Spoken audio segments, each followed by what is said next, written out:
এক ইহুদি কিশোর বিষ্ণু ইসলামের খেদমত করতে, ইহুদি ছেলে আমার নবীর খেদমত করতো, তারা ছিল নবীর প্রতিবেশী। তো অনেক দিন হয় ইহুদি ছেলেটা আসে না। বিষ্ণুনবী খোঁজ দিলেন, ঘটনা কি? একটা ইহুদি ছেলে না আমার খেদমতে আসতো, ছেলেটা কই? খোঁজ নিয়ে জানলেন ছেলেটা অসুস্থ। বিষ্ণু ইসলাম ওই ইহুদির বাড়িতে চলে গেলেন ওই ছেলেটাকে দেখা করার জন্য, ভিজিট করার জন্য। সুবহানাল্লাহ পড়বেন না? গেলেন, যে দেখে ইহুদি ছেলেটা মুমূর্ষ, জান যায় যায় ভাব, বিছানায় পড়ে আছে, তার বাবা দাঁড়ানো।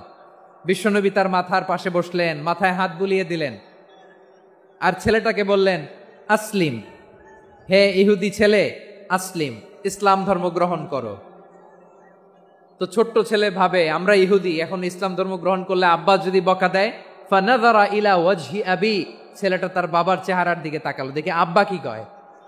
আব্বা যদি বলে তাইলে ইসলাম ধর্ম গ্রহণ করব। ইহুদি ছেলেটা তার বাবার দিকে যখন তাকালো, ওর বাবা বলে, আতি আবুল কাসিম, আবুল কাসিম যা বলে তাই করো। আবুল কাসিম হচ্ছে বিষ্ণু ইসলামের একটা কুনিয়াত, উপনাম। আমার রাসূলের বড় ছেলের নাম ছিল কাসেম। যেমন দেখবেন আমাদের এলাকায় কারো ছেলের বড় ছেলের নাম যদি হয় আব্দুল্লাহ, এরা আব্দুল্লাহর বাপ বলে ডাকে। কারো বড় মেয়ের নাম যদি হয় ফাতেমা, এরা কি ডাকে? ফাতেমার বাপ বলে না? তো বিষ্ণু ইসলামের বড় ছেলের নাম ছিল কাসেম। ইহুদি বাবা বলল, আতি আবুল কাসেম, আবুল কাসেম যা বলে তাই শোনো, মানে মোহাম্মদ যা বলে তাই শোনো। এই কথা শুনে ছেলে সাহস পাইছে, ছেলে আবার পড়তে আরম্ভ করলো, আশহাদু আল্লাহ ইলাহা ইল্লাল্লাহ ও আশহাদু আন্না মুহাম্মাদার রাসূলুল্লাহ, পড়েন আল্লাহু আকবার। বিশ্বনবীর আহ্বান শুনে ওই আহ্বানে সাড়া দিয়ে ইহুদি ছেলে শাহাদা পড়ে মুসলমান হয়ে গেল। তার হৃদয়টারে ইমানের নূর দিয়ে আলোকিত করে দিল কে? এবার রাসূল সাল্লাল্লাহু আলাইহি ওয়াসাল্লাম বের হয়ে আসলেন ঘর থেকে, আর পড়লেন, আলহামদুলিল্লাহিল্লাযী আনকাযাহু মিনান নার, প্রশংসা সে আল্লাহর, যে আল্লাহ জাহান্নামে চলে যাচ্ছিল প্রায় এমন একটা লোককে মুহূর্তের মধ্যে কালেমায়ে শাহাদাতের বদৌলতে জান্নাতি বানায় দিলেন। আওয়াজ করে পড়েন সুবহানাল্লাহ। বিষ্ণু ইসলামের স্ত্রীর নাম ছিল আয়েশা রাদিয়াল্লাহু তাআলা আনহা, আবু বকর রাদিয়াল্লাহু তাআলা আনহুর মেয়ে। আবু বকর রাদিয়াল্লাহু তাআলা আনহুর আরেক মেয়ের নাম হচ্ছে আসমা। দুজনই আবু বকর রাদিয়াল্লাহু তাআলা আনহুর মেয়ে। আসমা আর আয়েশা দুজন বোন, এক মায়ের না, বাবা এক মা দুইজন। আয়েশা রাদিয়াল্লাহু তাআলা আনহার মায়ের নাম উম্মে রুমান, আর আসমা রাদিয়াল্লাহু তাআলা আনহার মায়ের নাম কুতাইলা বিনতে আব্দুল উজ্জা। আবু বকর রাদিয়াল্লাহু তাআলা আনহু 4টা বিয়ে করেছিলেন। তো একই ঘটনা ঘটেছে এই ফ্যামিলিতে। আসমা ইসলাম ধর্ম গ্রহণ করে মুসলিমা, কিন্তু তার মা কুতাইলা মুশরিকা। আই রিপিট, বোঝার জন্য আমি আবারও বলি, আসমা রাদিয়াল্লাহু তাআলা আনহা মুসলিমা, আর আসমার মা কুতাইলা মুশরিকা। তার মানে মেয়ে মুসলিম, মা অমুসলিম, ভেজাল আছে না নাই? কিন্তু কুতাইলা আর ধৈর্য ধারণ করতে পারে না। নার ছেড়া ধন, কলিজার টুকরা ধন, কলিজার টুকরা সন্তান আসমারে দেখতে বড্ড মন চায়। সাইয়েদানা আসমা রাদিয়াল্লাহু তাআলা আনহা মক্কা থেকে হিজরত করে মদিনায় চলে গেলেন হুদাইবিয়ার পর। যখন মক্কা মদিনার ট্রাফিক স্বাভাবিক হলো, মক্কার লোক মদিনায় যায়, মদিনার লোক মক্কায় আসে। কুতাইলা কলিজার টুকরা সন্তান আসমারে দেখার জন্য কিছু উপহার নিয়ে বিশাল মরুপথ পাড়ি দিয়ে মক্কা থেকে মদিনায় যায়। সুবহানাল্লাহ বলেন। এখন মা আসছে মেয়ের সাথে দেখা করতে, মেয়ে তো আর দেখা দেয় না। মেয়ে ভাবছে আমার মা তো মুশরিকা, অপবিত্রা, তার সাথে কি দেখা দেয়া যাবে? বিশ্বনবীর দরবারে চলে গেলেন। সুবহানাল্লাহ বলেন। কি সৌভাগ্যবান ছিল তারা, মাসলা জানার দরকার হলেই নবীর দরবারে চলে যেত। ঘরে বউয়ের সাথে ঝগড়া হলে নবীর দরবারে চলে যেত। অনেক সাহাবী বলে, আমার পেটে ক্ষুধা লাগলো আমি নবীর কাছে চলে যেতাম, কারণ নবীর চেহারার দিকে তাকালেই আমার পেটের ক্ষুধা মিটে যেত। সাইয়েদানা আসমা রাদিয়াল্লাহু তাআলা আনহা বিশ্বনবীর কাছে চলে গেলেন, যে বললেন, ইয়া রাসূলুল্লাহ, হে ইয়া হাবিবাল্লাহ, ইন্না উম্মি কাদিমাতুন ইলাইয়া ওয়া হিয়া রাগিবা, আমার মা মক্কা থেকে অনেক দূর মরুর পথ পাড়ি দিয়ে উপহার সামগ্রী নিয়ে মদিনায় আমার সাথে দেখা করতে এসেছে গো নবী। আমার জানতে বড্ড ইচ্ছে হয় আমি আমার মুশরিকা মায়ের সাথে একটু দেখা করতে পারবো কিনা। আফা আসিলুহা, আগে যেমনি আমি আমার মায়ের সাথে ভালো আচরণ করতাম, যেমনি আমি আমার মায়ের সাথে সদাচরণ করতাম গো নবী, এখন আমি মুসলিমা, মা মুশরিকা, এখনো কি আগের মতো সদাচরণ করতে পারবো নাকি? বিশ্বনবী বললেন, নাম সিলিহা, হ্যাঁ রে আসমা, অবশ্যই অবশ্যই, আগে ঠিক যেমন তুমি তোমার মায়ের সাথে ভালো আচরণ করতে, এখনো তেমনি আগের মতো ভালো আচরণ করবা। আওয়াজ করে পড়েন সুবহানাল্লাহ। সপ্তম হিজরিতে বিষ্ণু ইসলাম সব সুপার পাওয়ারের কাছে চিঠি দিলেন, রোমান সম্রাটের কাছে, পারস্য অধিপতির কাছে, মিশরের অধিপতির কাছে, সবার কাছে চিঠি লিখলেন। চিঠির ভাষা ছিল এরকম, মিন মুহাম্মাদিন রাসূলিল্লাহ ইলা মুকাউকিস আযীমিল কিবত, মুহাম্মদ রাসূলুল্লাহর পক্ষ থেকে মিশরের বাদশার কাছে, আসলিম তাসলাম, ইসলাম মানো শান্তিতে থাকবা, সালামুন আলা মান ইত্তাবা আল হুদা, শান্তি তার জন্য যে হেদায়েতের অনুসরণ করে। সুবহানাল্লাহ পড়েন। তো এই চিঠি অনেকে ভালোভাবে রিসিভ করেছে, অনেকে এই চিঠি পাওয়ার পরে নবীর কাছে আবার ইন রিটার্ন উপহার পাঠিয়েছে। কি পাঠিয়েছে? উপহার। মিশরের বাদশা মুকাউকিস তিনি বিশ্বনবীকে বিশাল এক উপহারের ডালি পাঠিয়েছেন। মিশরের বাদশা মুকাউকিস ছিলেন ধর্মে খ্রিস্টান। লালমনিরহাটের ভাইয়েরা আওয়াজ করে বলেন, মিশরের বাদশা ধর্মে কি ছিল? খ্রিস্টান। কি উপহার দিয়েছিল আমার নবীকে? শুনতে মনে চায়? 1000 স্বর্ণ মুদ্রা। 1000 স্বর্ণ মুদ্রা। 2টা খ্রিস্টান দাসী, একজনের নাম মারিয়া বিনতে শামউন আল কিবতিয়া, আরেকজনের নাম সিরিন বিনতে শামউন আল কিবতিয়া। একজন খ্রিস্টান দাস 20 থান কাপড় জামা বানানোর জন্য, আমরা নবী যেন সেলাই করে জামা বানাতে পারে এজন্য 20 থান কাপড়, 20 থান ফাইন গার্মেন্ট। সুবহানাল্লাহ পড়বেন না? এরপরে একটা গাধা যেটার নাম ছিল উফাইর, আর একটা খচ্চর, এটার নাম ছিল দুলদুল। খচ্চর চিনেন? গাধা আর ঘোড়ার ক্রসিং এ যে প্রাণীটা দুনিয়াতে আসে ওটার খচ্চর বলে। তো এই যে সুপার পাওয়ার খ্রিস্টান বাদশার কাছে নবী চিঠি লিখলেন, ওই খ্রিস্টান বাদশা আমার নবীকে উপহার দিল। বিশ্বনবী এই উপহারগুলো সানন্দে গ্রহণ করেছে। সুবহানাল্লাহ পড়বেন না? তাহলে অমুসলিম কেউ যদি আপনাকে উপহার দেয়, হালাল উপহার হলে আপনি গ্রহণ করতে পারবেন। অনুরূপভাবে পারস্যের বাদশা, রোম সম্রাট বিশ্বনবীকে উপহার পাঠিয়েছেন। আমার নবী সবগুলো উপহার গিফট গ্রহণ করেছেন। সুবহানাল্লাহ বলেন। তাহলে প্রিয় লালমনিরহাট আওয়াজ করে বলুন, ইসলাম কি ন্যারো মাইন্ডেড রিলিজিয়ন না ব্রড মাইন্ডেড? আম্মাজান আয়েশার কাছে মাসালা জানতে চায় মেয়েরা, হে আম্মাজান, অগ্নি উপাসকেরা তাদের ঈদের দিন নওরোজের সময় আমাদেরকে পাখি দেয়, নেওয়া যাবে? উনি বললেন, ওরা জবাই করে দিলে নেওয়া যাবে না, কিন্তু ওরা যদি ফলমূল এরকম খাবার দেয় এগুলো নেওয়া যাবে। তার মানে অমুসলিমদের দেয়া উপহার এটা গ্রহণ করা যায়। সুবহানাল্লাহ বলেন। শুধু তাই নয়, বিষ্ণু ঈসা ইসলাম অমুসলিমদের সাথে আর্থিক লেনদেনও করেছেন, ফিনান্সিয়াল ডিলিং করেছেন। অমুসলিমদের সাথে প্রয়োজনে আপনি ফিনান্সিয়াল ডিলিং করতে পারবেন। আমরা প্রায় দেখি বাজারের মিষ্টির দোকানগুলো আমার হিন্দু ভাইদের। লালমনিরহাটে মিষ্টির দোকান, দইয়ের দোকান কারা চালায়? হিন্দুরা চালায় না। তারপরে যে বারবার শপ, চুল কাটে যে নাপিত, অধিকাংশ নাপিতের দোকানে কারা? আমার হিন্দু ভাইরা। তা আপনি চুল কাটতে পারবেন কিনা? পারবেন কিনা বলেন? পারবেন। তার দোকান থেকে দই মিষ্টি কিনতে পারবেন কিনা? হ্যাঁ, আমার মুসলিম ভাইয়ের দোকান থাকলে ওইটারে আমি বেশি প্রায়োরিটি দিব, ঠিক কিনা? কিন্তু যদি তাদের সার্ভিস নিতে চান, প্রোডাক্ট নিতে চান, পারবেন। তার দলিল সহিহ বুখারী, আম্মা জান আয়েশা রাদিয়াল্লাহু তাআলা আনহা বলেন, ইশতারা রাসূলুল্লাহ সাল্লাল্লাহু আলাইহি ওয়াসাল্লাম মিন ইয়াহুদিন তুআমান ওয়া রাহানাহু দিরআহু মিন হাদিদ। রাসূল সাল্লাল্লাহু আলাইহি ওয়াসাল্লাম এক ইহুদির কাছ থেকে, কার কাছ থেকে? আমার নবী, পেয়ারা নবী এক ইহুদির কাছ থেকে জব কিনেছিল, জব, বার্লি, যেটা দিয়ে রুটি বানায়। ওই জবের দাম দেওয়া টাকা পয়সা নবীর কাছে ছিল না, ফলে নবী ওনার একটা পোশাককে মর্গেজ রেখেছিলেন, মর্গেজ, বন্ধক, যে এখন এটার দাম দিতে পারবো না, কয়েক কেজি বার্লি নিয়ে যাই আর বন্ধক হিসেবে আমার জামাটা রেখে গেলাম, যেদিন দাম দিব ওই দিন জামাটা ছুটাই নিয়ে যাব। বাকিতে নিছিলেন, বাকিতে। দিরআহু মিন হাদিদ, লোহার তৈরি বর্ম, মানে যুদ্ধের পোশাক, লোহা দিয়ে বানানো। বিশ্বনবী বললেন, কয়েক কেজি জব দাও, টাকাটা পরে দিব, এখন টাকা নাই, বন্ধক হিসেবে, মর্গেজ হিসেবে আমার জামা রেখে গেলাম, যখন টাকা দিব জামা ছুটাই নিব। আওয়াজ করে বলতে হবে সুবহানাল্লাহ। এ থেকে বোঝা গেল অমুসলিমদের সাথে ফিনান্সিয়াল ডিলিং করা যায়, অর্থনৈতিক লেনদেন করা যায়, কেনাবেচা করা যায়, প্রোডাক্ট কেনা যায়। এমনকি আমাদের মসজিদে নববীতে বারান্দায় আপনার একটা অটোমেটিক ফ্লাইং আমব্রেলা দেখছেন? সূর্য যখন বাড়ে মসজিদে নববীর বারান্দায় ইয়ার্ডের মধ্যে অটোমেটিক্যালি কিছু আমব্রেলা আছে সাঁ করে খুলে যায়, আর সূর্যের তাপ লাগে না। আবার সন্ধ্যাবেলায় এই আমব্রেলাগুলো ওরা ক্লোজ করে ফেলে, দেখেন নাই না? দেখছেন? এই মসজিদে নববীকে সর্বোচ্চ উন্নত মানের কনস্ট্রাকশন ইনফ্রাস্ট্রাকচারে ডেভেলপ করার জন্য কর্তৃপক্ষ কিছু অমুসলিম ইঞ্জিনিয়ারের ডিজাইনারের সহায়তা নিয়েছিল। সুবহানাল্লাহ বলেন। কোন দলিলের ভিত্তিতে? এই দলিলের ভিত্তিতে যে বিষ্ণু ঈসা ইসলাম অমুসলিমদের সাথেও লেনদেন করেছেন। আওয়াজ করে বলতে হবে আল্লাহু আকবার। শুধু তাই নয়, ইন কেস অফ ইমার্জেন্সি, প্রয়োজনে ইসলামের খাতিরে ইসলামকে সামনের দিকে এগিয়ে নিয়ে যাওয়ার জন্য অমুসলিমদের সাপোর্ট নেওয়া জায়েজ আছে। সুবহানাল্লাহ বলেন।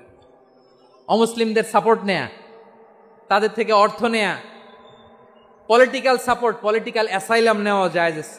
খুলনাতে সর্বশেষ যে আমি প্রোগ্রাম করে গেলাম, সেখানে কয়েকশো হিন্দু ভাই আসছে আমাদের আলোচনা শুনতে, আলহামদুলিল্লাহ। অনেক বৌদ্ধরা আসে, অনেক খ্রিস্টানরা আসে। এবার সফরেও অনেক হিন্দু ভাইরা আমার সাথে দেখা করেছে। তারা বলেছে, হুজুর আমরা আপনার আলোচনা শুনি। আলহামদুলিল্লাহ বলেন। So it's our responsibility to present our religion to our non-Muslim brothers and sisters. আদতে বাংলাদেশের ইতিহাস বলে আমাদের দেশে কোনো দাঙ্গা নাই, আছে?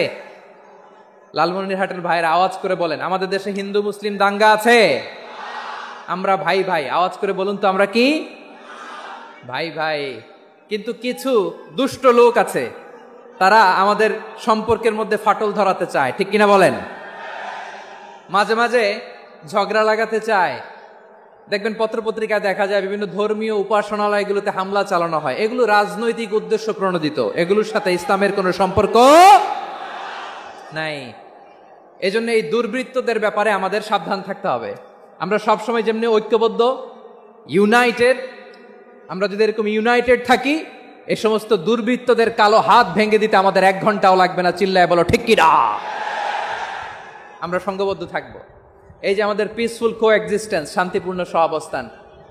হিন্দুরা পূজা করে, যেদিন হিন্দুদের পূজা অনুষ্ঠান, আমরা ওই দিন তাফসির মাহফিল করি না, ঠিক কিনা বলেন? যেদিন আমাদের তাফসিরুল কোরআনের প্রোগ্রাম, ওই দিন আমাদের হিন্দু ভাইরা ডিস্টার্ব করে না। সুবহানাল্লাহ। হিন্দুদের পূজা অনুষ্ঠানে মাদ্রাসার ছাত্র যে পাহারা দেয়, গোটা বিশ্বে এরকম দৃষ্টান্ত নজির বিরল, ঠিক কিনা বলেন? আইন শৃঙ্খলা বাহিনীর পাশাপাশি মাদ্রাসার ছাত্ররা যে সেখানে পাহারা দেয়, গোটা পৃথিবীতে এই দৃষ্টান্ত আপনি পাবেন। মাদ্রাসার ছাত্ররা, তারা তো কোরআনের ধারক, তারা হাদিসের ধারক, তারা কেন মন্দির পাহারা দিবে? এই সম্প্রীতিকে ধরে রাখার জন্য, এই সৌহার্দ্যকে ধরে রাখার জন্য, আমাদের পারস্পরিক ভালোবাসাকে অটুট রাখার জন্য। আওয়াজ করে বলতে হবে ঠিক কিনা? এখন বলেন, আমাদের এই ভালোবাসা অটুট থাক, আমরা চাই কি চাই না? আমরা হিন্দু মুসলিম মিলেমিশে শান্তিপূর্ণ সহাবস্থান, সাম্প্রদায়িক সম্প্রীতি। লালমনিরহাটের ভাইয়ের আওয়াজ করে বলুন, এই সাম্প্রদায়িক সম্প্রীতি আমরা চাই কি চাই না? আল্লাহ এই দেশকে তুমি বরকতময় করো, বাংলাদেশকে তুমি শান্তিময় করো। আওয়াজ করে সবাই বলেন আমিন। এই জায়গাটাতে সামান্য একটু আওয়াজ হচ্ছিল, এটাও থেমে গেছে। আলহামদুলিল্লাহ, আলহামদুলিল্লাহ। এখন একেবারে everything is in my control. মাশাআল্লাহ। ঠিক আছে, আমি মূল আলোচনায় যাই। প্রিয় ভাইরা, আমি বলেছিলাম আমার আলোচনার বিষয় হচ্ছে শান্তিপূর্ণ সহাবস্থান, সাম্প্রদায়িক সম্প্রীতি। আমরা দেখব ইসলাম আমাদেরকে কি কি দিক নির্দেশনা দেয়। আমি আপনাদের খেদমতে সূরাতুল আনআমের 108 নম্বর আয়াত তেলাওয়াত করেছি। এখানে আল্লাহ রাব্বুল ইজ্জা ওয়াল জালাল তিনি ইরশাদ করছেন, ওয়ালা তাসুব্বুল্লাযীনা ইয়াদউনা মিন দুনিল্লাহি ফায়াসুব্বুল্লাহা আদওয়াম বিগাইরি ইলম কাযালিকা যায়্যান্না লিকুল্লি উম্মাতিন আমালাহুম সুম্মা ইলা রাব্বিহিম মারজিউহুম ফায়ুনাব্বিউহুম বিমা কানু ইয়ামালুন। রব্বুল আলামিন বলেন, গোলাম ও আমার ইমানদার বান্দারা শোনো শোনো, ও আমার বিশ্বাসী বান্দারা শোনো শোনো, লা তাসুব্বুল্লাযীনা ইয়াদউনা মিন দুনিল্লাহ ফায়াসুব্বুল্লাহা আদওয়াম বিগাইরি ইলম। ও আমার বিশ্বাসী বান্দারা, যারা আল্লাহকে ব্যতি রেখে, আল্লাহকে বাদ দিয়ে অন্য উপাস্যকে ডাকে, দেবীর পূজা করে, দেবতাদের পূজা করে, তোমরা খবরদার তাদের গালি দিও না। আওয়াজ করে বলেন, কি দিও না? আল্লাহ বলেন, ও বিশ্বাসীরা শোনো, যারা আল্লাহকে বেছে রেখে দেব দেবীর পূজা করে, অন্য উপাস্যের পূজা করে, তাদেরকে ডাকে, ওই দেবতাদেরকে তোমরা গালি দিও না। যদি ওই দেবতাদেরকে গালি দাও, তাহলে ভুলবশত, শত্রুতাবশত তারা তোমাদের রব আল্লাহকে গালি দেবে। ঠিক কিনা? তোমরা যদি তাদের দেবতাদের গালি দাও, ওরা রেগে তোমার আল্লাহরে গালি দিবে, তাহলে আল্লাহরে গালি খাওয়ানোর কারণ হয়ে গেলাম আমি। ঠিক কিনা বলেন? রব্বুল আলামিন বলেন, খবরদার বিশ্বাসীরা, আল্লাহ ছাড়া যারা অন্যান্য উপাস্যদেরকে ডাকে, দেবতাদেরকে ডাকে, তাদেরকে তোমরা গালি দিও না। ওই সমস্ত দেবতাদেরকে যদি তোমরা গালি দাও, তাহলে তারা আল্লাহকে গালি দিবে। ঠিক কিনা বলেন? আমরা দেবতাদের গালি দিলে ওরা আল্লাহকে গালি দিবে। রব্বুল আলামিন বলেন, খবরদার দেবতাদেরকে গালি দিও না, তাহলে ওরা তোমার রব আল্লাহরে গালি দেবে। প্রতিটি জাতির জন্য তাদের কাজকে আমি আল্লাহ সুশোভিত করে রেখেছি। তারা সবাই একদিন আমার কাছেই ফিরে আসবে। এরপর আমি রব্বুল আলামিন তাদের আমলনামা তাদেরকে জানিয়ে দেব। সুবহানাল্লাহ পড়ে। অন্য ধর্মের দেবতাদেরকে যে গালি দেয়া যাবে না, এই আদেশটা কার? আরো জোরে বলুন, কার? গালি দিবেন কোন দেবতাকে? দিবেন? যদি দেন, তাহলে ওরা আল্লাহরে গালি দিবে। তাহলে আল্লাহরে গালি খাওয়াইলো কে? আপনি। ঠিক কিনা বলেন? আমি আল্লাহকে গালি খাওয়ানোর কারণ হলাম। কারণ আমি যদি গালি না দিতাম, ওরা আমার রবকে গালি দিত না। আওয়াজ করে বলেন, ঠিক কিনা? তাহলে প্রিয় ভাইয়েরা, ইসলাম আমাদেরকে শিখায়, সূরাতুল আনআমের 108 নম্বর আয়াত থেকে আমরা বুঝলাম, কোন ধর্মকে ছোট করা যাবে না। অন্য ধর্মকে ছোট করা মানে ইসলামকে ছোট করা। অন্য ধর্মের দেবতাকে গালি দেওয়া মানে আল্লাহকে গালি খাওয়ানো। আওয়াজ করে বলেন, ঠিক কিনা? খবরদার, এটা করা যাবে না। আর অন্য ধর্মের দেবতাকে যদি আপনি গালি দেন, ওরা ইসলাম থেকে দূরে সরে যাবে। যাও ইসলামের প্রতি আকৃষ্ট হয়েছিল, আর কোনোদিন ইসলামের ধারে কাছে আসবে না। আওয়াজ করে বলেন, ঠিক কিনা? এজন্য কখনো কোনোদিন অন্য ধর্মের দেবতাদেরকে গালি দেয়া যাবে না। অন্য ধর্মের কোনো দেবতাদেরকে আমরা গালি দিব না, গালি দিব না। বরং ইসলামের beauty, the beauty of Islam, ইসলামের সৌন্দর্যকে আমরা তুলে ধরব। আমরা যদি বিশ্বনবী সাল্লাল্লাহু আলাইহি ওয়াসাল্লামের জীবনের দিকে তাকাই, তাহলে আমি দেখব বিষ্ণু ইসলাম মক্কাতে কিংবা মদিনাতে অন্য ধর্মের লোকদের সাথে খুব পিসফুলি লাইফ লিড করেছেন। হোক মুশরিক, হোক খ্রিস্টান, হোক ইহুদি, বিশ্বনবী সবার সাথে মিলেমিশে ছিলেন। আলহামদুলিল্লাহ বলেন। ইসলাম হচ্ছে পিসফুল রিলিজিয়ান। অন্য ধর্মের প্রতি সহনশীলতার সবক ইসলাম আমাদেরকে দেয়। কিন্তু প্রতিটি মুসলিমের এটা মনে রাখতে হবে, আল্লাহর কাছে পছন্দনীয়, গ্রহণযোগ্য ধর্ম, জীবনাদর্শ একটি, সেটা হচ্ছে ইসলাম। আওয়াজ করে বলেন, সেটা কি? লালমনিরহাটের ভাইয়েরা আওয়াজ করে বলুন, আল্লাহর কাছে মনোনীত ধর্ম একটি, সেটা কি? এজন্য রব্বুল আলামিন বলেন, ইন্নাদ-দীনা ইনদাল্লাহিল ইসলাম, আল্লাহর কাছে মনোনীত, গ্রহণযোগ্য, অ্যাকসেপ্টেড ধর্ম মতাদর্শ একটা, সেটা হলো ইসলাম। ইসলাম ছাড়া অন্য কোনো ধর্ম যদি কেউ তালাশ করে, তার ওই ধর্ম আল্লাহ গ্রহণ করবে না। ওমাইয়াবতাগি গায়রাল ইসলামি দীনান ফালাই ইউকবালা মিন ওয়া হুয়া ফিল আখিরাতি মিনাল খাসিরিন। Whoever seek anything except Islam, that won't be accepted from him, and he will be loser in the day of judgment. কিয়ামতের দিন ইসলাম ছাড়া কেউ যদি অন্য কোনো ধর্ম তালাশ করেছে দুনিয়াতে, তার এই মতাদর্শ গ্রহণ করা হবে না। and he will be loser, সে হবে লুজার, ক্ষতিগ্রস্ত, হাই হাই কোম্পানির ম্যানেজার। ওর আমও শেষ, সালাও শেষ। আওয়াজ করে বলেন, ঠিক কি না? এজন্য ইসলাম পেয়ে আমরা খুশি না বেজার? প্রত্যেক নামাজ শেষে আমরা আল্লাহরে বলি, আল্লাহ রাদিতু বিল্লাহি রাব্বা ওয়া বিল ইসলামি দীনা ওয়া বি মুহাম্মাদিন নাবিয়ান ওয়া রাসূলা। ও আল্লাহ, তোমারে রব হিসেবে পেয়ে আমরা খুশি, ও আল্লাহ, ইসলামকে ধর্ম হিসেবে পেয়ে আমরা খুশি, বিশ্বনবীকে আমাদের রাসূল পেয়ে আমরা খুশি। ঠিক কিনা বলেন? ইসলাম ছাড়া অন্য কোনো ধর্ম আমরা গ্রহণ করব না। ঠিক কিনা বলেন? আল্লাহর কাছে অ্যাকসেপ্টেড রিলিজিয়ান একটা, সেটা ইসলাম। তো বিশ্বনবী সাল্লাল্লাহু আলাইহি ওয়াসাল্লাম মক্কাতে কিংবা মদিনাতে খুব পিসফুলি এক্সিস্ট করেছেন, যে কোনো ধর্মের সাথে মিলেমিশে চলেছেন। তার প্রমাণ আমরা যদি রাসূল সাল্লাল্লাহু আলাইহি ওয়াসাল্লামের বায়োগ্রাফির দিকে তাকাই, তাহলে দেখব তিনি মুশরিকদের সাথে পিস ট্রিটি করেছেন, শান্তি চুক্তি, পিস ট্রিটি, পিস এগ্রিমেন্ট। আপনারা হুদাইবিয়ার সন্ধির নাম শুনেছেন? আমার লালমনিরহাটের কলিজার টুকরা ভাইয়েরা, হুদাইবিয়ার সন্ধির নাম আপনারা শোনেন নাই? ষষ্ঠ হিজরিতে বিষ্ণু ঈসা ইসলাম মুশরিকদের সাথে এই ট্রিটি করেছেন, চুক্তি। কাদের সাথে? মুশরিকদের সাথে। আমরা তো মুসলমান বসতে পারি না, আমরা দুই মুসলিম ভাই একসাথে বসে চা খেতে পারি না, গল্প করতে পারি না। বিষ্ণু ঈসা ইসলাম মুশরিকদের সাথে ট্রিটি করেছেন, হুদাইবিয়ার সন্ধি।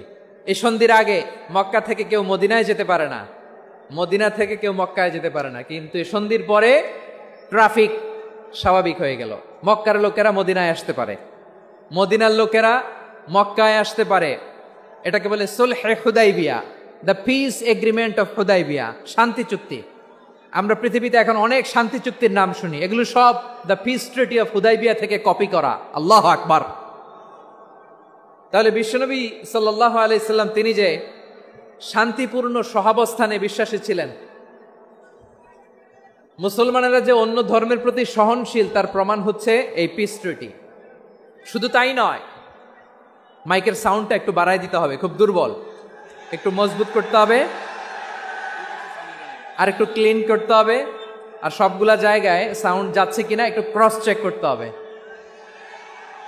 হ্যাঁ, পাবেন দিচ্ছে mic operator, he is trying his level best, দিচ্ছে। মাইক অপারেটর যিনি আছেন, প্রতিটি জায়গায় প্রতিটি সাউন্ড বক্সে যেন আওয়াজ পাওয়া যায়, একটু ক্রস চেক করেন, সাউন্ডটাকে একটু স্ট্রং করে দেন। হ্যাঁ, ঠিক আছে, মাশাআল্লাহ। এদিকে তাকান, এদিকে। মক্কার পার্ট গেল, পিস এগ্রিমেন্ট করলেন, শান্তি চুক্তি। বিষ্ণু ঈসা ইসলাম মদিনায় যে কি করলেন? মদিনায় যে বিষ্ণু ঈসা ইসলাম মদিনা চার্টার করলেন, মদিনা সনদ, সাহিফাতুল মদিনা, এটার বলে মদিনা চার্টার। যে ওয়েস্টে, ইউরোপে, আমেরিকাতে তারা অনেক চার্টার করে, এই সব চার্টার মদিনা চার্টার থেকে কপি করা। আওয়াজ করে পড়েন সুবহানাল্লাহ।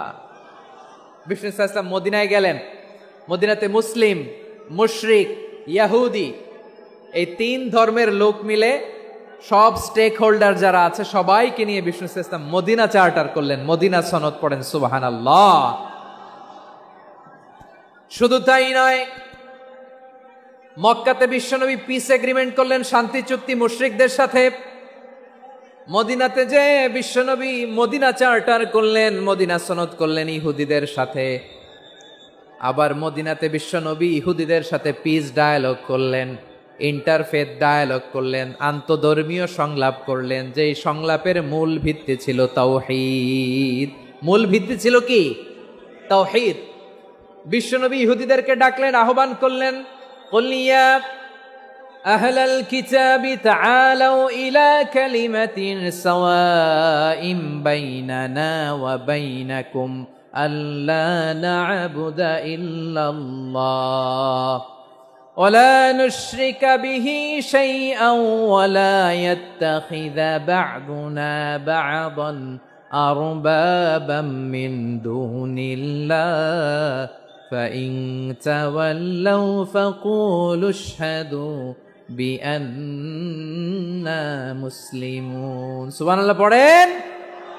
বিশ্বনবী মদিনার ইহুদিদের ডেকে বললেন, ও ইহুদিরা, শোনো শোনো, আসো এমন একটা আদর্শের প্রশ্নে আমরা একত্রিত হই, যে আদর্শের প্রচার তোমাদের নবীরাও করেছে, আমিও করি, যে আদর্শের কথা তোমাদের পবিত্র ধর্মগ্রন্থগুলোতে আছে, আমার কোরআনেও আছে, সেটা হলো তাওহীদ।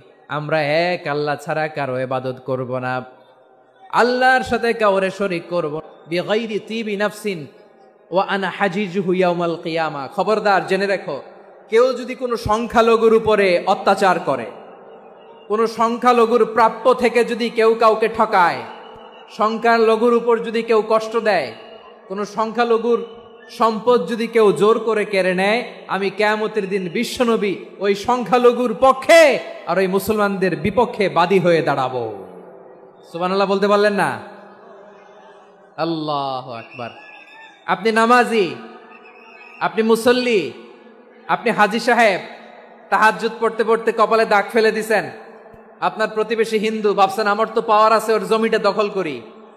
বিশ্বনবী বলেন কিয়ামতের দিন ওই হিন্দুর পক্ষে তোর বিরুদ্ধে আমি বাদী হয়ে দাঁড়াবো।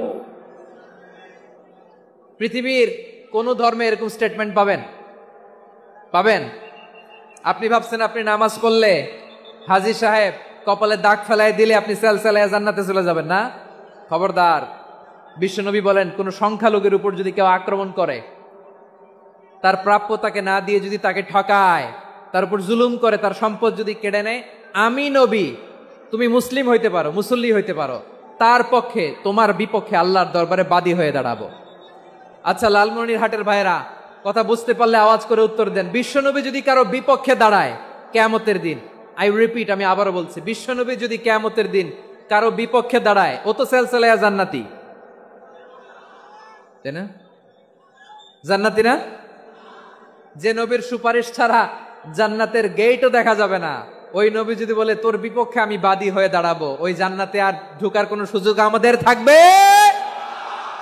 এখানেই শেষ না আমার প্রিয় লালমনিরহাটের ভাইয়েরা, এখানেই শেষ নয়। বিশ্বনবী বলেন মান কাতালা মুআহাদান, বুখারীর বর্ণনা, মান কাতালা মুআহাদান লাম ইয়ারাহ রাইহাতাল জান্নাহ। কেউ যদি, কোন মুসলিম যদি অন্যায়ভাবে কোনো সংখ্যালঘুকে হত্যা করে, কোনো হিন্দুকে হত্যা করে, কোনো বৌদ্ধরে হত্যা করে, অন্যায়ভাবে কোনো মুসলিম যদি কোনো সংখ্যালঘুরে হত্যা করে, জান্নাতে যাওয়া তো দূরের কথা, ওই মুসলিম জান্নাতের ঘ্রাণও পাবে না। সহিহ বুখারীর বর্ণনা, মান কাতালা মুআহাদান লাম ইয়ারাহ রাইহাতাল জান্নাহ ওয়া ইন্না রিহাহা লা ইউজাদু মিন মাসিরাতি 40 আমা। যে জান্নাতের ঘ্রাণ 40 বছর দূরের রাস্তা থেকেই পাওয়া যায়। সুবহানাল্লাহ পড়েন। প্রিয় ভাইরা, এখান থেকে জান্নাতে পৌঁছতে লাগবে 40 বছর। এত দূর, কত বছর? সবাই বলেন কত বছর? এখান থেকে জান্নাতে পৌঁছতে লাগবে 40 বছর। এত দূরে থাকতেই জান্নাতের ঘ্রাণ আপনার নাকে এসে ধাক্কা মারবে। বিশ্বনবী বলেন যে ব্যক্তি কোন সংখ্যালঘুকে হত্যা করে, জান্নাতের ঘ্রাণ তো পাবেই, জান্নাতে তো ঢুকতে পারবেই না, জান্নাতের ঘ্রাণও তার নাকে লাগবে না। পড়েন নাউযুবিল্লাহ। তাহলে সংখ্যালঘুদের ব্যাপারে ইসলামে অধিকার দেয়া আছে না নাই? লালমনিরহাটের ভাইয়ের আওয়াজ করে বলেন, আমার সংখ্যালঘু হিন্দু ভাইদের রাইটস, অধিকার আমাদের ইসলামে প্রোটেক্টেড আছে না নাই? এখানেই শেষ না। বিষ্ণু ইসলাম আপনার অমুসলিম প্রতিবেশীর সাথে ভালো আচরণ করতে বলেছে। আমাদের হয় না, এটা মুসলিম পাড়া, ওটা বৌদ্ধ পাড়া, হয় না? অনেক সময় হয় না, এটা আমাদের মুসলিম পাড়া, ওইটা হিন্দু পাড়া, এরকম আছে না নাই? লালমনিরহাটে নাই না? আছে? হিন্দু যদি আপনার প্রতিবেশী হয় কি করবেন? ওরে কষ্ট দিবেন নাকি? কেন? ও তো হিন্দু, ও তো আমার আল্লাহরে ডাকে না, ওরে কষ্ট দিলে যায় যাবে না? খবরদার। বিষ্ণু ইসলাম বলেন মান কানা ইউমিনু বিল্লাহ ওয়াল ইয়াউমিল আখির ফালিউকরিম জারাহ। যে আল্লাহ বিশ্বাস করে আর আখিরাতে বিশ্বাস করে, সেজন্য প্রতিবেশীর সাথে ভালো আচরণ করে।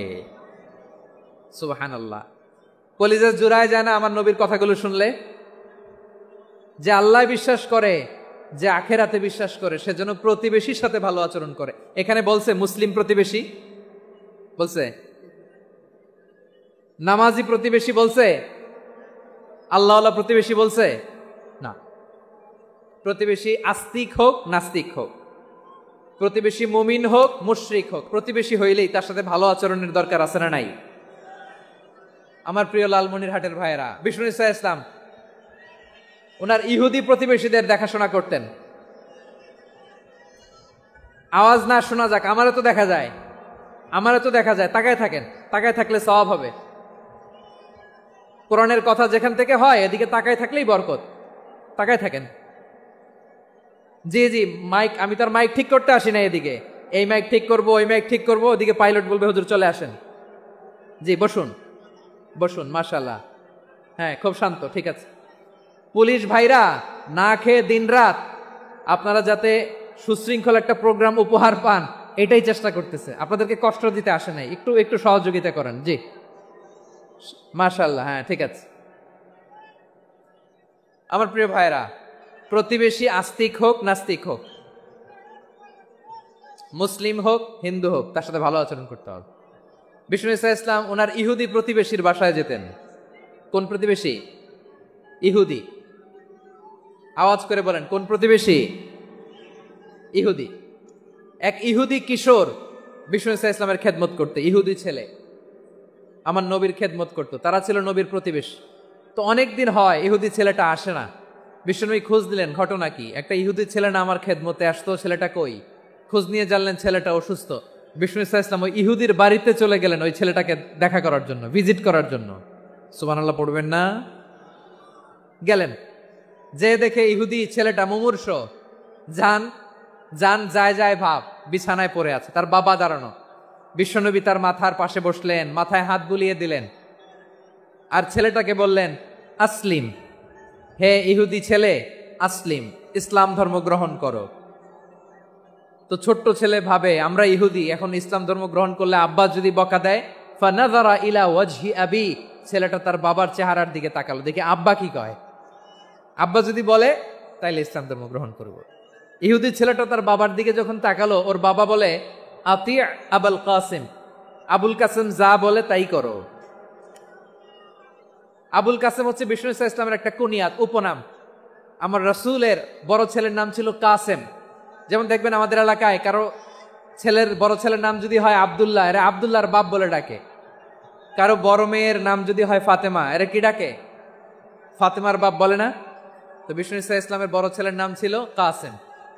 ইহুদি বাবা বলল আতি আবুল কাসেম, আবুল কাসেম যা বলে তাই শোনো, মানে মোহাম্মদ যা বলে তাই শোনো।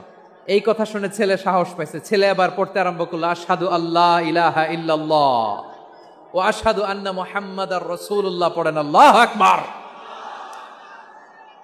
বিশ্বনবীর আহ্বান শুনে ওই আহ্বানে সাড়া দিয়ে ইহুদি ছেলে শাহাদা পড়ে মুসলমান হয়ে গেল। তার হৃদয়টারে ইমানের নূর দিয়ে আলোকিত করে দিল কে? প্রিয় ভাইরা, এবার রাসূল সাল্লাল্লাহু আলাইহি ওয়াসাল্লাম বের হয়ে আসলেন ঘর থেকে, আর পড়লেন আলহামদুলিল্লাহিল্লাযী আনকাযাহু মিনান নার। প্রশংসা সে আল্লাহর, যে আল্লাহ জাহান্নামে চলে যাচ্ছিল প্রায় এমন একটা লোককে মুহূর্তের মধ্যে কালেমায়ে শাহাদাতের বদৌলতে জান্নাতি বানায় দিলেন। আওয়াজ করে পড়েন সুবহানাল্লাহ।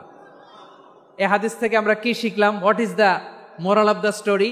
এক নম্বর স্টোরি হলো, প্রতিবেশী ইহুদি হোক হিন্দু হোক, যাবেন, সুসম্পর্ক রাখবেন, উপহার দিবেন, বিপদে পাশে দাঁড়াবেন, তাইলেই তো আপনাদের প্রতি, মুসলমানদের প্রতি তারা আকৃষ্ট হবে, ঠিক কিনা বলেন? আপনি যদি হিন্দুদের সাথে বৌদ্ধদের সাথে নাই মিশেন, নাস্তিকের কাছে নাই যান, তো ইসলামের সৌন্দর্যটা ওরা বুঝবে কেমনে? আমার অনেক হিন্দু পরিচিত ভাই আছে, ওরা আমাদের ইফতারির প্রোগ্রামে এসে একসাথে ইফতারি করে। অনেক মদখোর আমার সাথে বসে একসাথে ডিনার করে, হাফ প্যান্ট পরা, গলায় স্বর্ণের চেইন, হাতে স্বর্ণের ব্রেসলেট, আইসা আমার সাথে ডিনার করছে, আছে এরকম। গাঁজাখোর, আমি বলে আসো, welcome welcome to my dinner, আসো বসো, বসলেই তো আমি ওর ডিএনএ, চিন্তার ডিএনএ চেঞ্জ করে দেওয়ার সুযোগ পাবো। চিল্লায় বলো ঠিক কি না? আসতে হবে আমার কাছে। Our door is open, the door of Islam is open 24/7।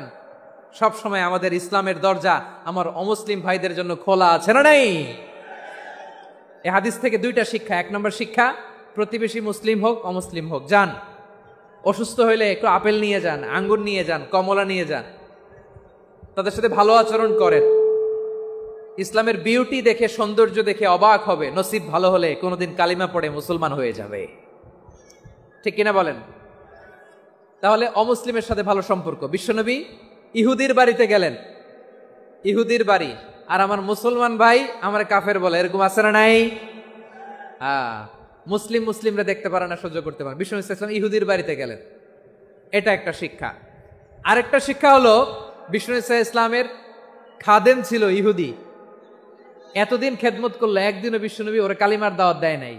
কারণ কি? বিশ্বনবী একটা ভালো সময়ের অপেক্ষা করতেছিলেন, প্রপার টাইমিং। দাঈর কাজ হচ্ছে দাঈ ইলাল্লাহ, সে হচ্ছে সুযোগ সন্ধানী। দাঈ সুযোগ খুঁজে, কখন দাওয়া দিলে ব্যাটে বলে হবে, ঝোপ বুঝে কোপ মারে, ঠিক কিনা বলেন? বিষ্ণু ইসলাম ভালো সময়ের অপেক্ষা করতেছিলেন, দেখি ভালো সময় আসুক আসুক আসুক আসুক। আস্তে আস্তে এমন সময় আসছে, ছেলে এবার মুমূর্ষ। অসুস্থ ব্যক্তির হৃদয় অত্যন্ত নরম থাকে। হসপিটালে যখন কেউ যায় তার হৃদয়টা বড্ড নরম থাকে, মৃত্যুর ভয়ে তার অন্তরটা নরম থাকে, ঠিক কিনা বলেন? এই প্রপার টাইমিং এর অপেক্ষা করতেছিলেন। যখনই টাইমিং পেয়েছেন দাওয়াত দিলেন, পড়ো লা ইলাহা ইল্লাল্লাহ, সুবহানাল্লাহ পড়েন সবাই। তাহলে ইসলাম অমুসলিম প্রতিবেশীর সাথে ভালো আচরণ করতে বলে। ইসলাম অমুসলিম মাতা পিতার সাথেও ভালো আচরণ করতে বলে। মাতা পিতা যদি অমুসলিম হয় তারা ফেলে দিতে পারবেন? পারবেন? পারবেন? আমার লালমনিরহাটের ভাইয়েরা, অনেক হিন্দু ছেলে আমাদের হাতে শাহাদা পড়ে মুসলিম হয়, কিন্তু ওর মা মুসলমান হয় নাই, বাবাও হয় নাই। এরকম আছে না নাই? তো ও হয়েছে মুসলিম, মা বাপ হিন্দু, এখন মা বাপ কি বাদ? হ্যাঁ, মা বাপ বাদ দেয়া যাবে? যেই মা আপনারে 9 মাস 8 মাস পেটে ধারণ করলো, আপনার মায়ের নার ছেঁড়া ধন, আপনি ওই মারে বাদ দিতে পারবেন? যে মায়ের বুকের তাজা দুধ খেয়ে আপনি আজকে বাড়ন্ত তাজা তরতাজা, ওই মারে বাদ দেয়া যাবে? মায়ের এক ধারে দুধের দাম, কাটিয়া গায়ের চাম, পাপুষ বানাইলে ঋণের শোধ হবে না, এমন দরদি ভাবে কেউ হবে না আমার মাগো। মায়ের এক ধারে দুধের দাম, কাটিয়া গায়ের চাম, পাপুষ বানাইলে ঋণের শোধ হবে না, এমন দরদি ভাবে কেউ হবে না আমার মাগো, ঠিক কিনা? মাকে তো বাদ দেয়া যায় না। وَقَضَى رَبُّكَ أَلَّا تَعْبُدُوا إِلَّا إِيَّاهُ وَبِالْوَالِدَيْنِ إِحْسَانًا। আল্লাহ বলে অবধারিত দুইটা ভার্ডিক তোমাদের জন্য, এক আল্লাহর ইবাদত করবা আর মা বাবার প্রতি ইহসান করবা। আদেশটা কার? মা বাবার প্রতি ইহসান করতে হবে। আমার মা হিন্দু হোক ভালো আচরণ করতে হবে, বৌদ্ধ হোক ভালো আচরণ করতে হবে। আমার যে সমস্ত হিন্দু ভাইয়েরা মুসলিম হয়েছ, তোমাদের মা বাবা এখনো মুসলমান হয় নাই, তাদের সাথে ভালো আচরণ করতে হবে। আপনাদের খেদমত নিজে করতে হবে অথবা খেদমতের ব্যবস্থা করাই দিতে হবে। মান্থলি যে খরচ লাগে এটা দিতে হবে। আরে তুমি এখন মুসলিম, তোমার মা বাবা হিন্দু, এখনই তো সুযোগ ইসলামের সৌন্দর্য দেখানোর। এখন মা বাবা যদি দেখে আরে এটা হিন্দু থাকতে তো বদমাইশ ছিল, বেয়াদব ছিল, কি এমন ধর্ম সে গ্রহণ করলো যেটা গ্রহণের সাথে সাথে সে পাল্টে গেল? কি এমন ধর্ম সে গ্রহণ করেছে যেটা তার জীবনকে আলোকিত করে দিয়েছে? নসিব ভালো হইলে তারাও কালিমা পড়ে মুসলমান হয়ে যাবে। বিষ্ণু ইসলামের স্ত্রীর নাম ছিল আয়েশা রাদিয়াল্লাহু তাআলা আনহা, আবু বকর রাদিয়াল্লাহু তাআলা আনহুর মেয়ে।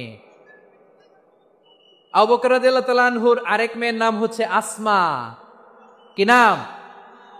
দুজনই আবু বকর রাদিয়াল্লাহু তাআলা আনহুর মেয়ে, আসমা আর আয়েশা। নাম দুইটা কেমন লাগে? আসমা নামটা কেমন লাগে? আয়েশা নামটা কেমন লাগে? সবার ভালো লাগে নাই? নাম দুটো আপনাদের ভালো লাগে? লালমনিরহাটে অনাগত যদি কন্যা সন্তান হয়, যদি মনে চায় আসমা রেখে দিতে পারবেন, যদি মনে চায় আয়েশা রেখে দিয়েন।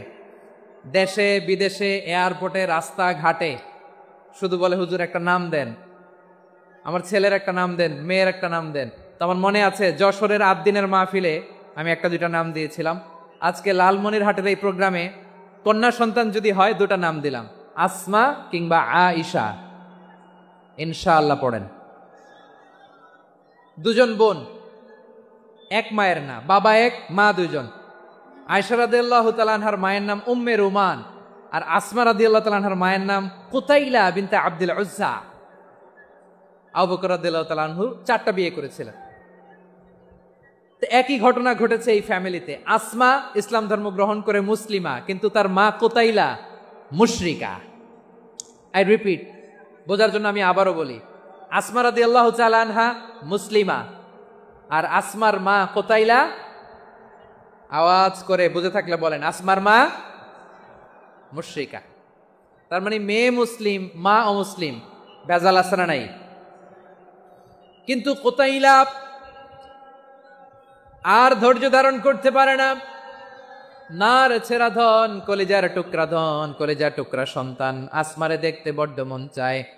সাইয়েদনা আসমা রাদিয়াল্লাহু তাআলা আনহা মক্কা থেকে হিজরত করে মদিনায় চলে গেলেন। হুদাইবিয়ার পর যখন মক্কা মদিনার ট্রাফিক স্বাভাবিক হলো, মক্কার লোক মদিনায় যায়, মদিনার লোক মক্কায় আসে। কোচাইলা কলিজার টুকরা সন্তান আসমারে দেখার জন্য কিছু উপহার নিয়ে বিশাল মরু পথ পাড়ি দিয়ে মক্কা থেকে মদিনায় যায়। সুবহানাল্লাহ বলেন। এখন মা আসছে মেয়ের সাথে দেখা করতে, মেয়ে তো আর দেখা দেয় না। মেয়ে ভাবছে আমার মা তো মুশরিকা, অপবিত্রা, তার সাথে কি দেখা দেয়া যাবে? বিশ্বনবীর দরবারে চলে গেলেন। সুবহানাল্লাহ বলেন। কি সৌভাগ্যবান ছিল তারা, মাসলা জানার দরকার হলেই নবীর দরবারে চলে যেত। ঘরে বউয়ের সাথে ঝগড়া হলে নবীর দরবারে চলে যেত। অনেক সাহাবী বলে আমার পেটে ক্ষুধা লাগলো আমি নবীর কাছে চলে যেতাম, কারণ নবীর চেহারার দিকে তাকালেই আমার পেটের ক্ষুধা মিটে যেত। সাইয়েদনা আসমা রাদিয়াল্লাহু তাআলা আনহা বিশ্বনবীর কাছে চলে গেলেন, যে বললেন ইয়া রাসূলুল্লাহ, হে ইয়া হাবিবাল্লাহ, ইন্না উম্মি কাদিমাতুন ইলাইয়া ওয়া হিয়া রাগিবা। আমার মা মক্কা থেকে অনেক দূর মরুর পথ পাড়ি দিয়ে উপহার সামগ্রী নিয়ে মদিনায় আমার সাথে দেখা করতে এসেছে গো নবী। আমার জানতে বড্ড ইচ্ছে হয় আমি আমার মুশরিকা মায়ের সাথে একটু দেখা করতে পারবো কিনা। আফা আসিলুহা, আগে যেমনি আমি আমার মায়ের সাথে ভালো আচরণ করতাম, যেমনি আমি আমার মায়ের সাথে সদাচরণ করতাম গো নবী, এখন আমি মুসলিমা, মা মুশরিকা, এখনো কি আগের মতো সদাচরণ করতে পারবো নাকি? বিশ্বনবী বললেন নাম সিলিহা, হ্যাঁ রে আসমা, অবশ্যই অবশ্যই, আগে ঠিক যেমন তুমি তোমার মায়ের সাথে ভালো আচরণ করতে, এখনো তেমনি আগের মতো ভালো আচরণ করবা। আওয়াজ করে পড়েন সুবহানাল্লাহ। কি ইসলাম আমরা পেয়েছি! কত ব্রড মাইন্ডেড আমাদের ইসলাম, কত ওপেন মাইন্ডেড ইসলাম, কত ওপেন আপ করতে পারে, চিন্তা করতে পারেন? বিষ্ণু বললেন হ্যাঁ অবশ্যই, নাম সুলিহা, আগে যেমনি ভালো আচরণ করছো আসমা, এখন ওই রকমই করো, পারলে আরো বাড়ায় করো। সুবহানাল্লাহ বলেন। তাহলে আমার যে হিন্দু ভাইয়েরা, হিন্দু বোনেরা, ইমানের বদৌলতে দৌলতে আপনি ধন্য হয়েছেন, আপনার আম্মা আব্বা এখনো মুসলমান হয় নাই, তাদের জন্য দোয়া করেন, তাদের জন্য দোয়া করেন, আল্লাহ যেন তাদেরকেও ইমানের দৌলত দান করে। আমরা সবাই পড়ি আমিন, আরো জোরে পড়েন আমিন। এখন বলেন ইসলাম কি ন্যারো মাইন্ডেড রিলিজিয়ান না ব্রড মাইন্ডেড? লালমনিরহাটের যুবক ভাইরা আওয়াজ করো, ইসলাম কি ন্যারো মাইন্ডেড না ব্রড মাইন্ডেড? কতটা ব্রড মাইন্ডেড দেখেন। বিশ্বনবী সাল্লাল্লাহু আলাইহি সাল্লাম অমুসলিমরা যদি নবীকে উপহার দিত, ওই উপহারও বিশ্বনবী গ্রহণ করতেন। সুবহানাল্লাহ পড়েন। আপনার অমুসলিম বন্ধু যদি উপহার দেয় সেটাও আপনি নিতে পারবেন, যেটা নেওয়া জায়েজ। কিন্তু আপনার বন্ধু যদি আপনার মদের বোতল দেয়, নিতে পারবেন? হ্যাঁ, মদের বোতল দিলে পারবেন না। আপনার বন্ধু যদি আপনার পর্ক দেয়, পর্ক, শুকরের গোশত মিশ্রিত কোনো খাবার, ওটা নিতে পারবেন না। হালাল যে কোনো জিনিস নিতে পারবেন। বিশ্বনবী সাল্লাল্লাহু আলাইহি ওয়াসাল্লাম অমুসলিমদের দেয়া হাদিয়া গ্রহণ করতেন। কেমন নবী ছিলেন, আমার নবীরে চিনে নেন, আমার নবীর অ্যাটিটিউড জেনে নেন। বিশ্বনবী সাল্লাল্লাহু আলাইহি ওয়াসাল্লাম যখন কোনো জনপদে যেতেন, 3টা অপশন নিয়ে যেতেন। প্রিয় ভাইয়ের আওয়াজ করে বলতে হবে, কোন জনপদে গেলে আমার নবীর অপশন থাকতো কয়টা? আমার মতো 3 আঙ্গুল উঁচু করে দেখান আর বলুন, আমার নবী কোন জনপদে গেলে কয়টা অপশন নিয়ে যেতেন? 1 নাম্বার অপশন আসলিম তাসলাম। নতুন এলাকায় গেলে বলতেন আসলিম তাসলাম, ইসলাম ধর্ম গ্রহণ করো, শান্তিতে থাকবা, আমার ভাই হয়ে যাবা, আমরা ভাই ভাই, ইসলাম মানো, আমরা ভাই ভাই। অপশন নাম্বার কত? 1। যদি বলে না ইসলাম মানবো না, ওকে, অপশন নাম্বার 2, মুসলিম হওয়ার দরকার নাই, লা ইকরাহা ফিদ্দিন, ইসলামে কোনো বাড়াবাড়ি নাই। খ্রিস্টান আছো থাকো, বৌদ্ধ আছো থাকো, ইহুদি থাকতে চাও থাকো, কিন্তু আমরা যেহেতু রিজিওনাল সুপার পাওয়ার, আমাদের আন্ডারে থাকো, ট্যাক্স দিয়া থাকো, এটার বলে জিজিয়া। আলেম যারা আছেন বুঝবেন, এটার আরবিতে কি বলে? জিজিয়া। You pay us the tax, we will give you the security. তোমরা ট্যাক্স দিবা, আমরা সিকিউরিটি দিব, আমাদের আওতায় থাকবা, কেউ তোমাদেরকে আক্রমণ করতে পারবে না, আমরা নিরাপত্তা দিব। সুবহানাল্লাহ বলেন। এটা অপশন নাম্বার কত? আচ্ছা বুঝে থাকলে বলেন 1 নাম্বার অপশন কি ছিল? ইসলাম। ইসলাম মানো শান্তিতে থাকবা, ভাই ভাই, আমরা ভাই ভাই। অপশন নাম্বার 2, ট্যাক্স দাও, আমরা নিরাপত্তা দিব, মুসলিম হওয়া লাগবে না। এখন 1 নাম্বারও মানে না, 2 নাম্বারও মানে না, মুসলিম হব না, ভালো খ্রিস্টান থাকো, ট্যাক্স দাও, আমরা সিকিউরিটি দিব না, এইটাও মানি না। বিষ্ণু বলেন তাহলে তলোয়ার আমাদের আর তোমাদের মাঝে ফায়সালা করবে, মুসলিমও হবে না, ট্যাক্স দিবা, নিরাপত্তা দিব, আমরা সুপার পাওয়ার, আমাদের আন্ডারে থাকবে, এইটাও না। তাহলে তোমাদেরকে তো আমরা বিশ্বাস করতে পারি না, কখন না কখন বিশ্বাসঘাতকতা করো, কার সাথে মিলে হাত মিলাও, তলোয়ার আমাদের মাঝে ফায়সালা করবে। তখন তিনি জেহাদের সশস্ত্র সংগ্রামের ঘোষণা দিতেন। সুবহানাল্লাহ পড়েন। দেখেন পশ্চিমারা জেহাদকে এইভাবে চিত্রায়িত করে না, ওরা জেহাদ বলতে বুঝায় তলোয়ার, হাত কাটো, গলা কাটো না। জেহাদ সশস্ত্র সংগ্রাম 3 নম্বরে। অধিকাংশ ক্ষেত্রেই বিশ্বনবীর সুন্দর আচরণ দেখে, আরে আমার নবীর যে নুরানি চেহারা, অনেকে তো কেবল সিরেফ চেহারাটা দেখেই কালিমা পড়ে মুসলমান হয়ে গিয়েছে। যারা মুসলিম হয় নাই তারা তাদের ইসলামেই বলবৎ ছিল, ট্যাক্স দিয়ে ইসলামের আন্ডারে ছিল। যারা এটাও মানে নাই ওইটাও মানে নাই, তাদের বিরুদ্ধে জেহাদ। বিষ্ণু ইসলাম 7ম হিজরিতে যখন খায়বার বিজয়ের পরে ইসলাম রিজিওনাল সুপার পাওয়ার হিসেবে আত্মপ্রকাশ করলো, বিশ্বনবী চিঠি লিখলেন অন্যান্য সুপার পাওয়ারের কাছে, রাষ্ট্রীয় চিঠি লেখে এক রাষ্ট্রপ্রধান আরেক রাষ্ট্রপ্রধানের কাছে, ঠিক কিনা বলেন? জানেন না আপনারা? এই যে 24-এর ছাত্র নাগরিক অভ্যুত্থানে,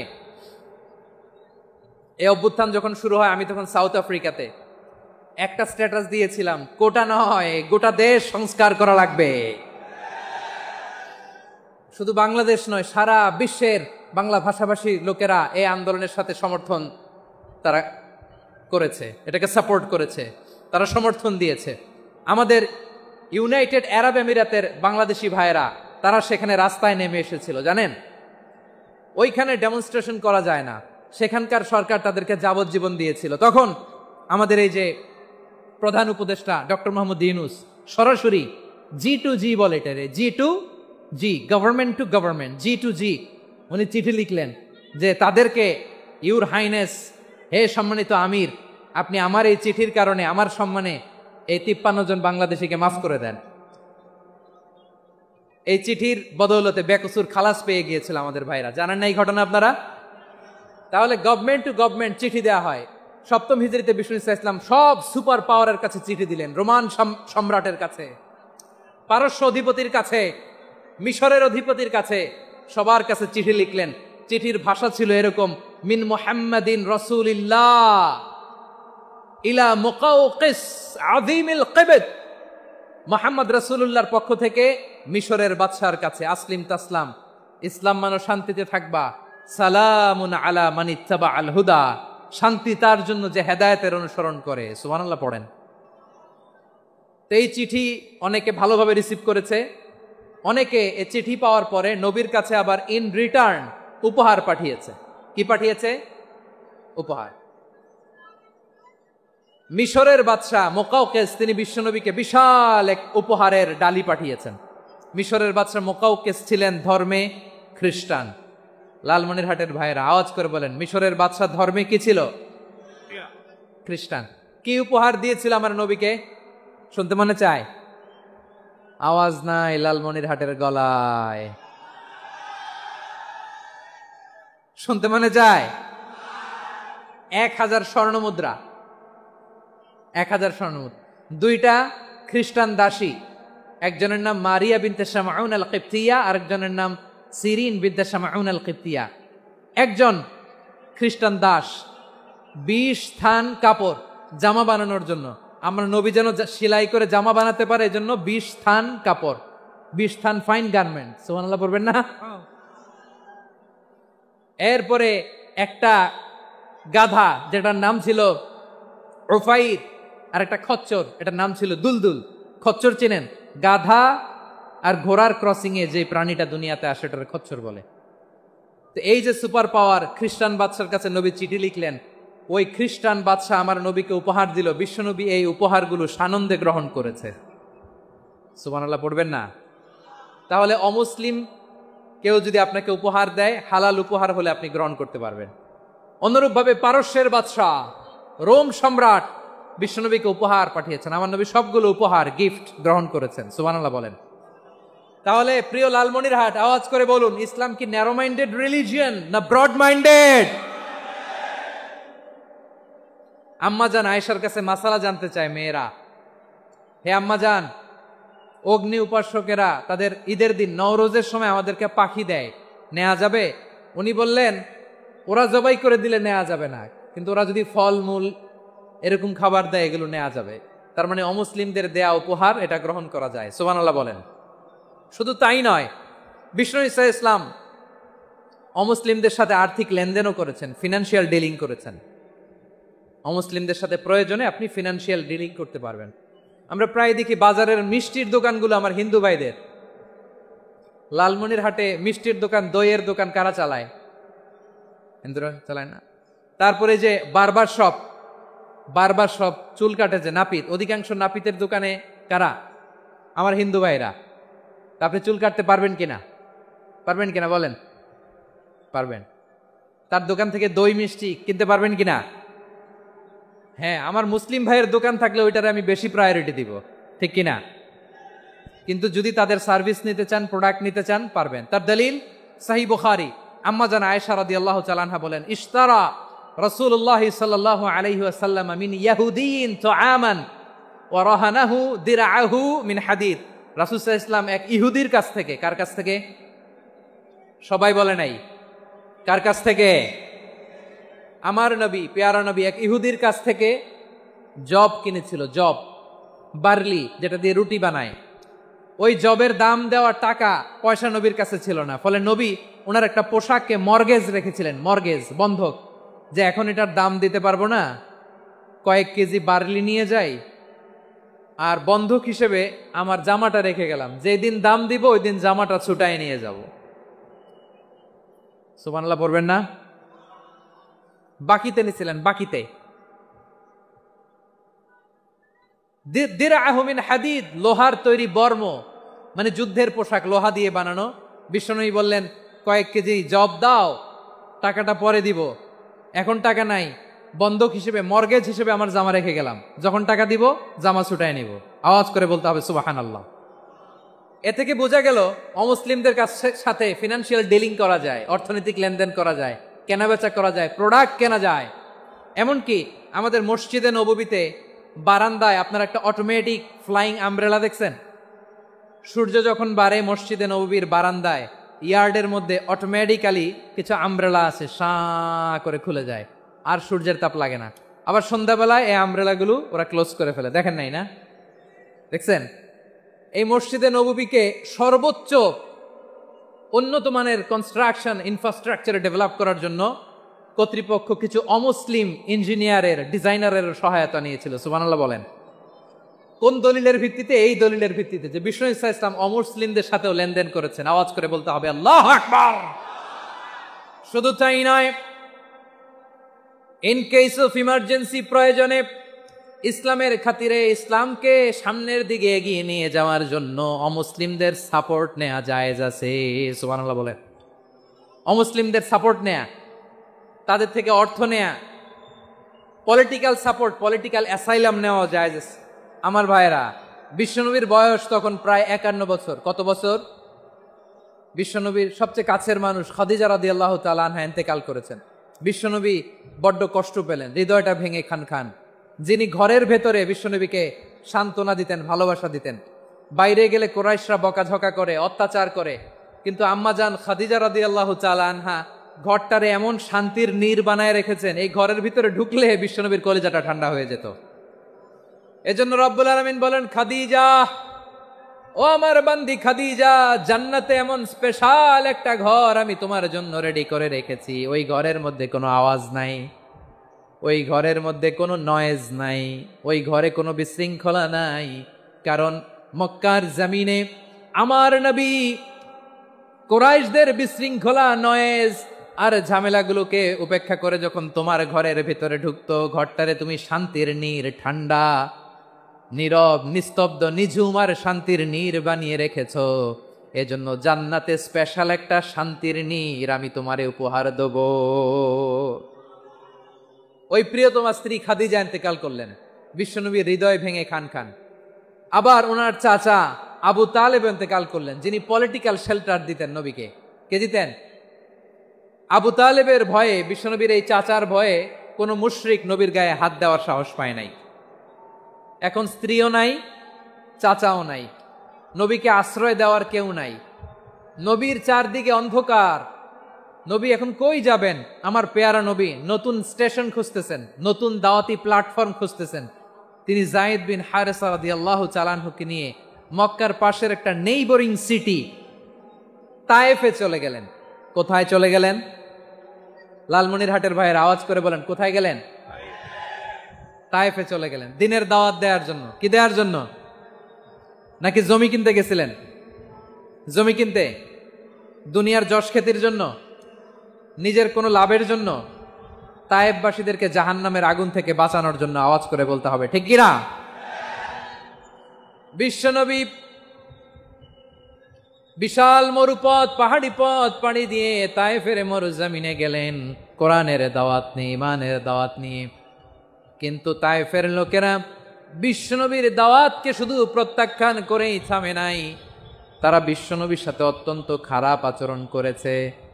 বিশ্বনবীকে শারীরিকভাবে হেনস্থা করেছে, আমার নবীকে শারীরিকভাবে অত্যাচার করেছে, আমার পেয়ারা নবীর গায়ে পাথর মেরেছে, বিশ্বনবীর গা বেয়ে ঝরঝর করে রক্ত ঝরেছে, নবী জামিনের মধ্যে লুটিয়ে পড়েছেন, আবার মেরেছে, আবার নবী হাঁটতে শুরু করলেন, পেছন থেকে আবার মেরেছে, আবার নবী রক্তাক্ত হয়ে জামিনের মধ্যে লুটিয়ে পড়লেন, আবার মেরেছে।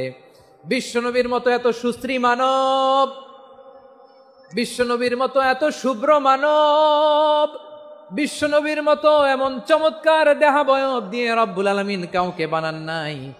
এরকম চমৎকার মানুষটাকে তারা তায়েফের ওই জমিনে রক্তাক্ত করেছে। বিশ্বনবী দুনিয়ার কোনো স্বার্থের জন্য সেখানে যান নাই, নিজের কোনো লাভের জন্য, প্রাপ্তির জন্য যান নাই, তায়েফবাসীদের জাহান্নামের আগুন থেকে বাঁচাতে গিয়েছেন। ঠিক কিনা বলেন? খে না খে দিন প্রচারের কাজে নিজেকে দিয়েছ বিলিয়ে, তায়েফের কাফিরেরা চিনল না সে আলো, দুষ্ট ছেলেদের পিছু দিল লেলিয়ে, পাথরের আঘাতে ক্ষত বিক্ষত হয়ে সারা শরীর থেকে রক্ত ঝরে। হে রাসূল তোমাকে বলি আমি কেমন করে, হে রাসূল তোমাকে বলি আমি কেমন করে। পারেন না আপনারা?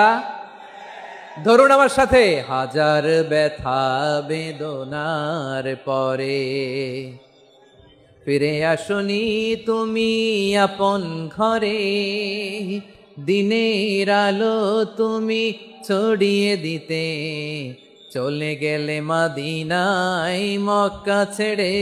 হে রাসূল তোমাকে ভুলি আমি কেমন করে, হে রাসূল তোমাকে ভুলি আমি কেমন করে। ঠিক কিনা বলেন? প্রিয় ভাইরা, তায়েফের ছেলেরা নবীকে রক্তাক্ত করলো। আমার নবী কই যাবে? কই যাবে?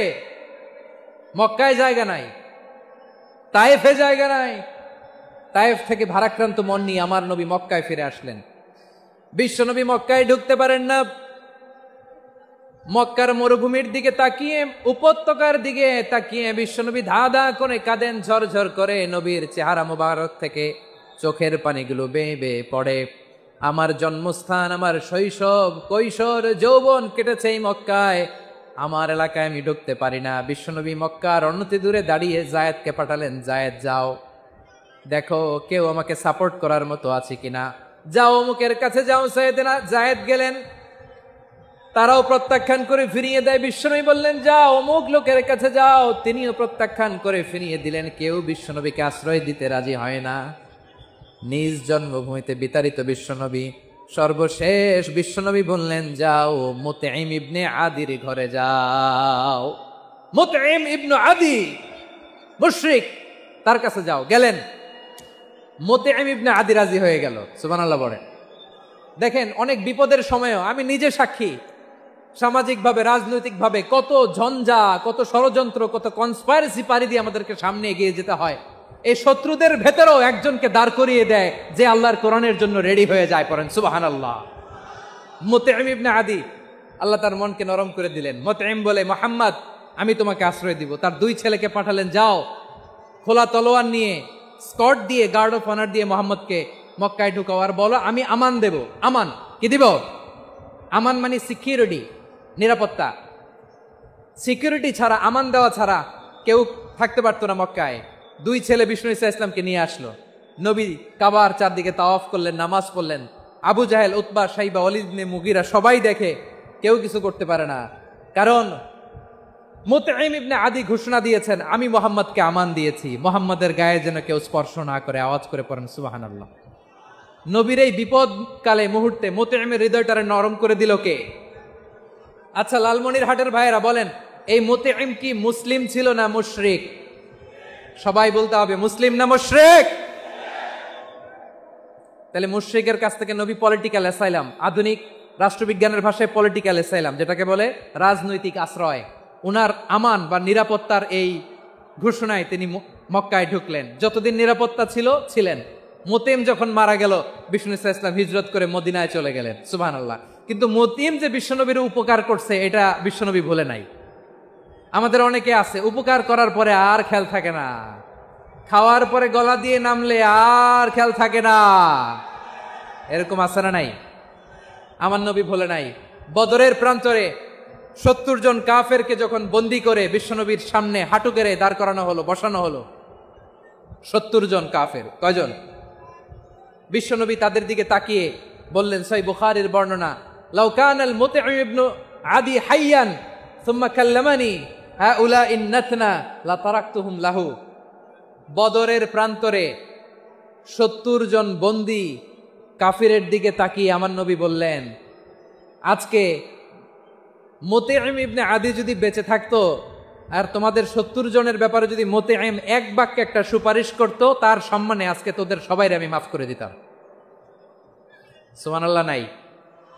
ওই যে চিল্লাচিল্লি যে কথা বোঝে নাই, কোন জিনিস মিস করছে ওরা নিজেরাও বোঝে নাই। বিশ্বনবী মুতঈমের এই সাহায্যের কথা বলে নাই। 70 জন মুশরিক হাঁটু গেড়ে বসা, নবী চাইলে এখনই এক্সিকিউশন অর্ডার দিতে পারে। তিনি বললেন, আজকে যদি মুতঈম বেঁচে থাকতো আর মুতঈম যদি তোদের জন্য সুপারিশ করতে, এই আবর্জনাগুলোর ব্যাপারে সুপারিশ করতে, আমি মুহূর্তেই তোদেরকে এমনি মাফ করে দিতাম। এবার বলেন, ইসলাম কি ন্যারো মাইন্ডেড না ব্রড মাইন্ডেড? শুধু তাই নয়, যাকে যে সম্মান দেয়ার আমার নবী দিতেন, হোক আস্তিক হোক নাস্তিক, হোক মুসলিম হোক অমুসলিম। বিষ্ণু ইসা ইসলাম যখন রোমান সম্রাটের কাছে চিঠি লিখেছেন, রোমান সম্রাটের কাছে বিশ্বনবী যখন চিঠি লিখলেন মিন মুহাম্মদ রাসূলিল্লাহ ইলা হিরাকলা আযীমির রোম, মুহাম্মদের পক্ষ থেকে হিরাক্লিয়াসের কাছে, যিনি হচ্ছেন আযীমির রোম। এটা নবী নিজ থেকে বানায় লিখছেন অতিরিক্ত সম্মান দিয়ে। কোন রাষ্ট্রপ্রধান যখন আসে তাদেরকে আমরা কি বলি জানেন? তার নামের শেষে HE এটা লিখতে হয়, H.E. মানে হিজ এক্সেলেন্সি। কি লেখে? হিজ এক্সেলেন্টি, অথবা ইউর হাইনেস, ইউর ম্যাজেস্টি। দেখেন, বিশ্বনবী সাল্লাল্লাহু আলাইহি ওয়াসাল্লাম সব নবীদেরও নবী।